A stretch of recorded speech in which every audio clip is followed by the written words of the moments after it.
Hi, I'm Jenna, And I'm Erin. and welcome to Between Two Filing Cabinets, where we bring you tips, trends, troubles, and stories from HR. And this week, we wanted to talk about a little bit more of a serious topic. There have been a lot of high profile, very sad deaths by suicide recently, and we wanted to bring you a more proactive approach to addressing this issue, especially in the workplace, but also just outside of the workplace, you can be impacted by this as well. One of the things, Erin, you and I have talked about is that suicide is a very difficult thing to talk about in any sort of setting. So hmm what are some of the things, that we should look at in sort of our approach to conversations about suicide? Yeah, absolutely. And I think that it's funny. I think that there's a real stigma around talking about suicide, and so I think just having conversations around suicide is a really proactive approach. In some ways, it reminds me a little bit of how we talked about cancer even just 10 years ago, 20 years ago, where it was very hushed tones and whispered language and a kind of fear in talking about it, or that somehow that might bring it about. And similarly, I think that we have a little ways to overcome when we talk about suicide as well. In addition, there's some different language that we use now when we're talking about suicide that I think it helps to be mindful of. For instance, when you were talking about some of the really sad, high-profile deaths of late, that we don't say, or it's not recommended to say, committed suicide. All right. And I think that there's good reason for that. A lot of times when you think about when we use the word commit, usually it's to commit a crime or commit maybe either a literal crime or a moral crime. And so it doesn't help with that stigma. And so, like you said, saying instead death by suicide is more recommended, is more considerate. Mm-hmm. Similarly, I think if you're talking about suicide attempts, sometimes you'll have odd language like a failed attempt, which is incongruent because you usually think of failure as a bad thing, but we're glad that they are alive. And so something to think about maybe instead is that they survived an attempt or it was a non-fatal attempt. So these are maybe feels just like subtle language, but it has a very different effect. And I think it makes it a little bit more likely when we use language like this that people are going to be a little bit more willing to talk about it. Sure. Yeah, I think those are great tips because it is an incredibly difficult conversation, and sometimes it's easier for people to avoid having the conversation when maybe they have some suspicions or they're just kind of getting a feeling, or maybe someone has said something, direct Mhm. about it. And so sometimes I think people, it's just easier to avoid it and pretend like it's not happening.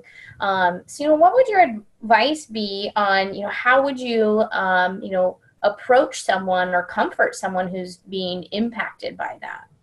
Yeah, absolutely. And so, in a lot of ways, I think it would be very similar as if somebody were affected by, a death or injury due to illness or due to an accident. So letting people know, hey, I'm so sorry about what happened, and I'm here for you. What can I do to support you? Right. Right. So really that's the crux of it right there. I think no matter what's happening in a colleague or a coworker's lives, which is saying, I'm so sorry, I'm here for you, what can I do to support you? Sure. I think one of the worst things that you can possibly do is to avoid it because it's uncomfortable. And that goes for kind of any time you have a colleague or a coworker who's undergoing something really, really difficult. Yeah, you hear about that a lot from people of, when something serious, is happening in their lives, whether it's a medical issue or just something, you do hear from people that say, well, people just kind of, I felt very isolated, and people started to step back and pull back because of their own discomfort with the topic and not knowing what to do. So I think that advice is too good to just be there to show that support. What, in the workplace, what recommendations would you have if you have a coworker or someone that you supervise that you have concerns about, or maybe they've made comments that they're feeling suicidal? How would you approach that? Yeah, great question. And some of this, I was fortunate enough to speak with Reliant Behavioral Health, which is our EAP. really fantastic resource. We're partnered with them. So if you're interested in EAP, let us know, because we do have people we can connect you with. And so I wanted to make sure that we were getting more expertise involved in this too, because it's such a serious topic. I didn't want to just, I did some research, but in addition to that, I also did reach out to Reliant to kind of get their take on it. And certainly one thing that has emerged both from them and from research that I've been doing is that you want to address it head on, right? So if you want to have a conversation with someone about that, I think a lot of times people fear for some reason that if they ask someone if they are considering suicide, that it's going to put the idea in their head. And it's never going to be the case.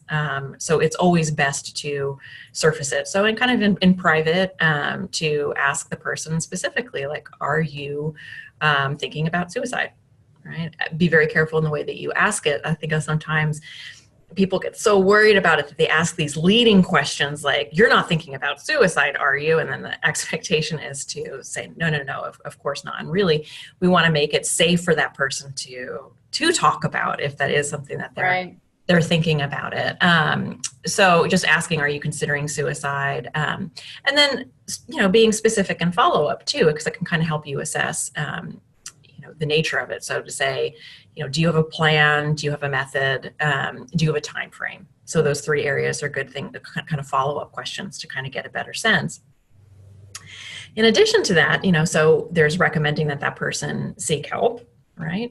And we do have the hotline that we can give at the end, as well as contacting the EAP. But even better, if you are concerned about someone, instead of just recommending that they reach out, one thing that was suggested was to reach out with them. So again, kind of in a private room, to with that person call the EAP, right, and let them know, hey, I'm here with my colleague so and so. I have concern, and then you'll probably be asked to exit the conversation at that point, right? But if that's kind of nice, because then that person is connected with somebody, and if need be, that EAP, if they do sense that there is an immediate risk, then can loop you back in to see maybe what you can be doing right then and there to help get that person some assistance. Sure.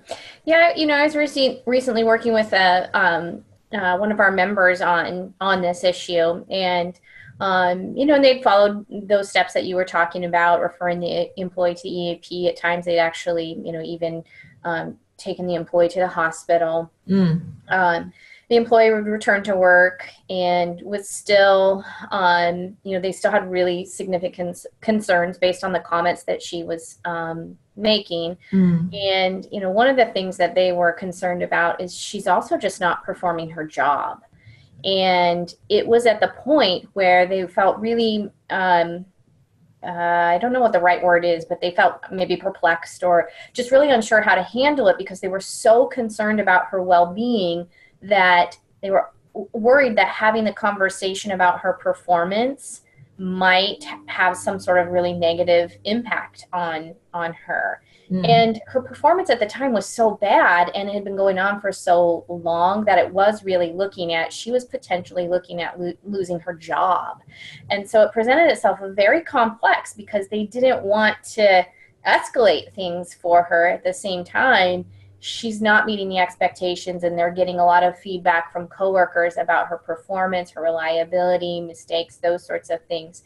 So how would you recommend sort of going about in addressing it in that type of a situation in the workplace?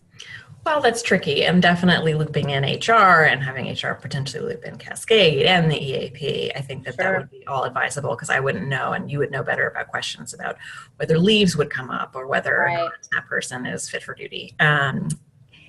That said, I think that, a lot of those things still need to be addressed. And if there was that concern, still same approach of let's call the EAP together. Yeah. Now, in addition to that, that's very stressful. So I would say, in addition to that, not just calling an EAP on behalf of that person or with that person, but also to be contacting the EAP for one's own sake, for that supervisor or coworker who's in that position, because that's very stressful, and it can be very traumatic to feel like you're in a position where you might have a really negative effect on someone, or might inadvertently hurt someone. So that's highly stressful. And I would suggest just for that person's own sake to also be contacting an EAP or to seek some professional guidance. Right. Yeah, I think those are great tips that you offered today, Erin. And certainly, if any of you are, want to talk about it further, want to talk about resources, you don't have an EAP for your employees, and you would like one, you can certainly contact us, and we can get you connected. Erin, I know you also have the contact information for the National Suicide Prevention Lifeline. Yeah, it's 1-800-273-TALK or 1-800-273-8255. One other thing is, like, no one in this situation, probably in all likelihood, there might be some exceptions out there, have expertise in this area. Right. And so, no one is expecting us to. And so and that's okay to say as well. I'll just say, look, I'm concerned about you. I'm also not, I'm not an expert in this. I'm not a professional counselor. And so let's talk with someone who can get us some guidance, because right. I want to help. I want to make sure you're safe. Great advice, Erin. Thank you. All right, that's it for this episode of Between Two Filing Cabinets, and we will see you next week. Thanks for joining us. Thanks.